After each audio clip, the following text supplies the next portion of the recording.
Anna Emmanuel kutoka kijiji cha Kayenze kata ya Kafita wilayani Nyang'hwale mkoani Geita ni miongoni mwa wanufaika wa mikopo ya 10% baada ya kupata mkopo wa shilingi milioni 4. Aliamua kuwekeza kwenye ufugaji wa kuku wa mayai. Kabla ya hapo, Anna alikuwa akifuga kuku wa kienyeji bila mafanikio makubwa. Ufugaji huo haukuwa na tija ya kumwezesha kujikwamua kiuchumi wala kukidhi mahitaji ya familia yake. Naishukuru serikali na uongozi wa Mama Samia kwa kuniwezesha huu mkopo wa wajasiriamali wadogo wadogo.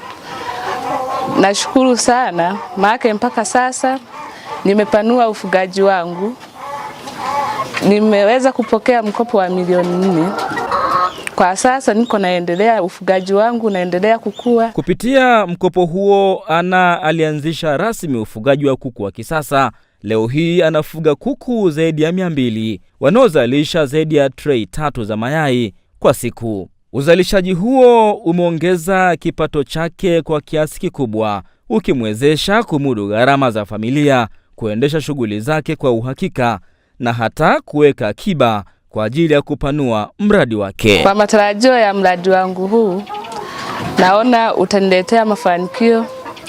Nitaweza kusomesha watoto wangu, nitawasaidia kwa matumizi mbalimbali, kwenda shule, kuwanunulia nguo, madaftari na matumizi mengine. Maafisa maendeleo kutoka halmashauri ya Nyang'hwale wametembelea mradi wake kujionea maendeleo yaliyopatikana baada ya kupatiwa mkopo huo. Ziara hizo zimekuwa sehemu ya utaratibu wa kawaida wa kuhakikisha kuwa mikopo inayotolewa inatumika kwa malengo yaliyokusudiwa. Kupitia mikopo hii tunamshukuru Mheshimiwa Rais wetu Dr. Samia Suluhu Hassan ambaye aliona kuna umuhimu wa wajasiriamali wadogo wadogo kuweza kupata mikopo hii, kwa maana ya kwamba hapo awali mikopo ilikuwa inatoka kwenye vikundi.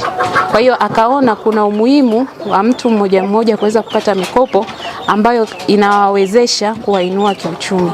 Kwa hiyo tunamshukuru sana rais wetu na tunaendelea kumwombea uzima ili fursa kama hizi wafanyabiashara wadogo wadogo waweze kunufaika zaidi.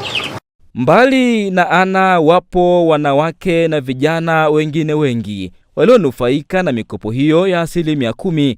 Baadhi yao wameanzisha biashara za uuzaji wa nguo, viatu na vifaa vya umeme. Kupitia biashara hizo wameweza kujiajiri, kupunguza utegemezi na kuchangia katika kukuza uchumi wa wilaya yao. Ambapo mwanzo mzigo ulikuwa mchache, lakini baada ya kupata mkopo huu nimefanikiwa kuongeza wigo wa biashara. Mwanzoni haikuwa hivi, ila baada ya kupata mkopo basi kuna maboresho niliyafanya na kuongeza kile ambacho niliweza kukiongeza. Pia niliongeza kwenye upande wa utengenezaji wa mabango, kwa sababu nadili na utengenezaji wa mabango. Kuna vifaa ambavyo sikuwa navyo, nilifanikishwa kuviongeza pia. Kwa hiyo ninaomba kwa yeyote ambaye anaweza kuhitaji mkopo huu basi afuatilie procedure zote. Mikopo ipo inapatikana, naye pia atakuwa mnufaika kama mimi hapa jinsi mnavyoniona.